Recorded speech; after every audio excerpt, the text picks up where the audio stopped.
C'était le 26 septembre 2025. Oui, voilà déjà 3 ans qu'un sabotage sans précédent a détruit les gazoducs Nord Stream en mer Baltique, privant ainsi notre continent d'une infrastructure stratégique qui garantissait notre approvisionnement en gaz russe pas cher et de bonne qualité.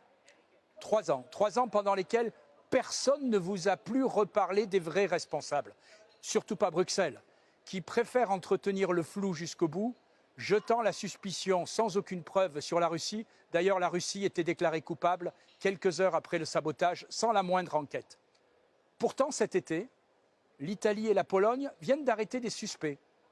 Et les profils ne vont pas vous décevoir, puisqu'il s'agit d'un ancien officier des services de renseignement ukrainiens et d'un instructeur de plongée, toujours ukrainien, qui avait en plus échappé à une première arrestation en 2024 avec la complicité, devinez de qui? Eh bien de l'aide du gouvernement ukrainien.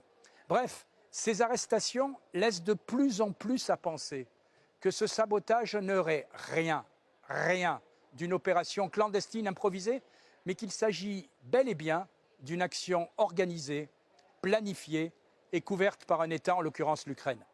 Et très probablement même avec l'assentiment et le soutien du Royaume-Uni et des États-Unis. Car à qui profite le crime? Évidemment aux fournisseurs de gaz américains qui désormais nous le vendent à prix d'or et dont l'Europe est devenue totalement dépendante.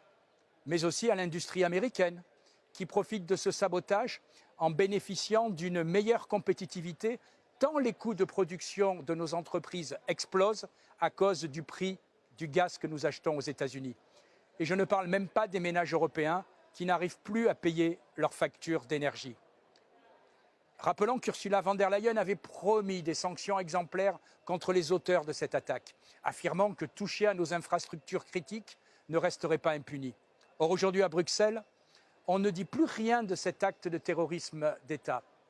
Passive et certainement embarrassée, Mme von der Leyen préfère protéger l'image de Kiev plutôt que de défendre les intérêts vitaux des Européens. Le temps des comptes et des responsabilités approche et peut être à sonner. L'Europe doit cesser de ménager Kiev et de se soumettre à Washington. C'est la seule voie vers notre souveraineté et notre indépendance. En attendant, nous demandons qui est le vrai responsable du sabotage du Nord Stream. Pour le moment, tous les indices se dirigent vers Kiev.